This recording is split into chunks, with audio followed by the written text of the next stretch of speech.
di mata kuliah Bisnis Internasional dengan topik Foreign Direct Investment. Lalu bagaimana konsep dari FDI? FDI sendiri terjadi ketika sebuah perusahaan berinvestasi secara langsung dalam bentuk fasilitas untuk memproduksi atau memasarkan sebuah produk di negara asing. Ketika perusahaan telah melakukan FDI, dapat dikategorikan perusahaan ini menjadi perusahaan multinasional.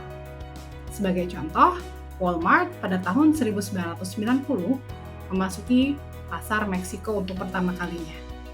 Dan pada pertama kali inilah Walmart kemudian dikategorikan sebagai perusahaan multinasional. FDI dapat dilakukan dalam berbagai bentuk.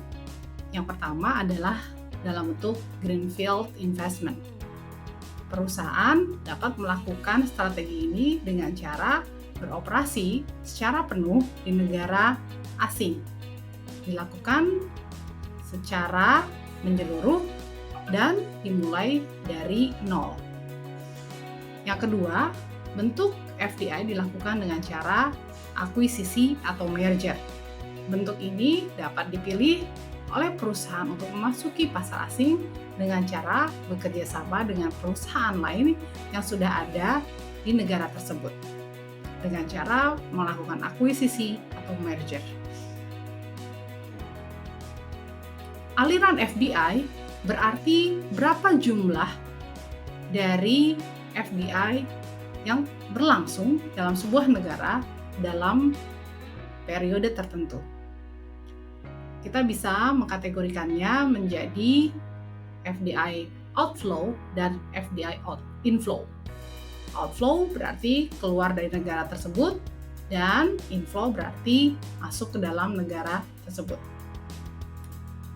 Dalam akumulasinya, kita dapat menghitungnya dengan cara menghitung stock of FDI, yaitu bagaimana jumlah total akumulasi dari nilai FDI yang berlangsung di sebuah negara dalam jangka waktu tertentu.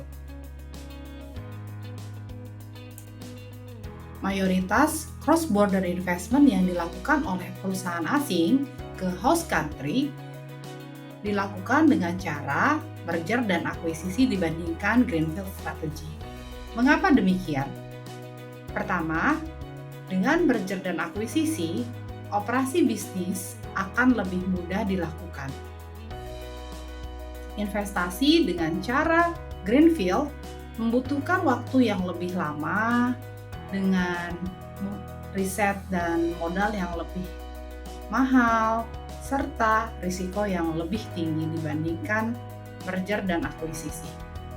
Yang kedua, perusahaan asing yang diakuisisi tentu memiliki pengalaman yang lebih dalam hal strategi bisnis, serta memiliki aset yang sangat berharga seperti merek yang sudah dikenal oleh pasar lokal, pelanggan yang loyal, hak paten, sistem distribusi yang mapan, sistem produksi yang sudah layak, serta sejenisnya. Hal inilah yang memudahkan perusahaan untuk masuk dengan menggunakan merger dan akuisisi dibandingkan dengan menggunakan greenfield strategy. FDI dapat memberikan benefit dan cost bagi home country atau negara asal dan juga pada host country atau negara tujuan. Mari kita simak apa saja yang perlu dipertimbangkan oleh negara asal dan negara tujuan terkait dengan benefit dan cost dari FDI. Pertama-tama, kita akan membahas bagaimana benefit yang akan diterima oleh negara tujuan ketika FDI masuk ke negaranya. Yang pertama, terdapat pemindahan atau transfer sumber daya yang diterima oleh host country karena FDI tentu akan membawa modal, teknologi, produk, serta sistem pengelolaan bisnis ke negara tujuan atau host country. Yang kedua, FDI juga akan membuka potensi pasar tenaga kerja baru bagi penduduk negara tujuan. Ketiga, posisi neraca perdagangan negara tujuan akan lebih baik karena masuknya modal sebagai bagian dari FDI inflow tentu akan membuat posisi surplus pada neraca perdagangan dari negara tujuan. Dan terakhir, FDI akan berpengaruh pada ekonomi dan iklim investasi negara tujuan, terutama ketika FDI dilakukan dalam bentuk Greenfield Strategy. FDI dilakukan dengan Greenfield Strategy akan memicu kompetisi di pasar produk dan jasa semakin tinggi. Harga produk pun akan semakin murah dan kesejahteraan penduduk dari negara tujuan akan semakin meningkat. Namun demikian, host country perlu mengantisipasi beberapa cost yang mungkin diterima oleh host country ketika FDI itu datang ke negaranya. Yang pertama, kurang baiknya persaingan usaha. Perusahaan subsidiary asing yang berinvestasi di negara tujuan memiliki kekuatan yang lebih besar dalam hal ekonomi dan jaringan global. Tentu ini akan mengganggu perusahaan lokal yang sudah ada dan memiliki skala nasional atau disebut dengan indigenous competitor. Yang kedua, adanya potensi pengaruh buruk terhadap neraca perdagangan dari suatu negara, dalam ini host country. Terdapat penambahan dari FDI tentu akan menurunkan potensi impor. Hal ini akan menurunkan elemen current account dari sebuah negara, sehingga akan menurunkan potensi surplus dari neraca perdagangan sebuah negara. Selain itu, ada juga ancaman yang terjadi terkait dengan kedaulatan suatu negara. Keputusan yang diambil oleh subsidiary asing akan memberikan intervensi pada host country dalam berbagai macam aspek.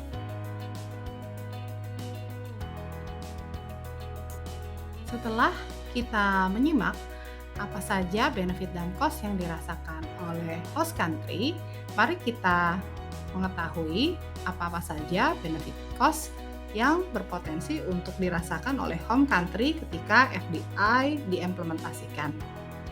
FDI dapat memberikan benefit pada negara home country karena akan ada potensi aliran masuk pada neraca perdagangan negara tersebut. Elemen ini berasal dari pendapatan luar negeri. Aliran akan memperkuat neraca perdagangan pada home country. Kedua, dengan semakin kuatnya neraca perdagangan di home country, tentu akan memicu efek yang positif pada penciptaan tenaga kerja. Hal ini terjadi karena foreign subsidiary mampu untuk menciptakan permintaan dan mendongkrak ekonomi pada komoditas turunan produk tersebut yang kemudian meningkatkan ekonomi suatu negara di home country. Ketiga, home country akan dapat memperoleh proses pembelajaran dari pasar di luar negeri yang akan kemudian dibawa dan diadopsi kembali ke home country untuk diterapkan, sehingga dapat memperkuat posisi bisnis dan strategi dari industrinya. Namun demikian, home country perlu mempertimbangkan beberapa cost yang mungkin berpotensi untuk ditanggung ketika dilakukan FDI ke luar negeri. Pertama, neraca perdagangan home country akan melemah sebagai akibat larinya modal ke luar negeri untuk membangun fasilitas dan mendanai proses produksi di luar negeri. Jika aliran FDI keluar lebih besar dibandingkan transaksi ekspor, tentu situasi ini akan memperlemah neraca perdagangan home country. Yang kedua, pasar tenaga kerja akan terdampak secara negatif karena FDI ke luar negeri menurunkan potensi pembukaan lapangan pekerjaan di negara asal, dan sebaliknya justru akan memperkuat lapangan pekerjaan di negara asing atau di host country. Setelah menyimak apa saja benefit dan cost yang mungkin diterima oleh home dan host country, lalu bagaimana perspektif dari pemerintah dalam menyikapi posisi FDI dan mempengaruhinya? Pemerintah dapat membatasi FDI outflow dengan cara melimitasi aliran modal ke luar negeri melalui penetapan kebijakan atau undang-undang yang berlaku untuk menurunkan FDI. Sementara itu, pemerintah dapat mendorong FDI outflow dengan cara memberikan jaminan berupa kebijakan yang mendukung perusahaan sehingga mengurangi tingginya risiko yang mungkin ditanggung oleh perusahaan ketika strategi FDI dieksekusi.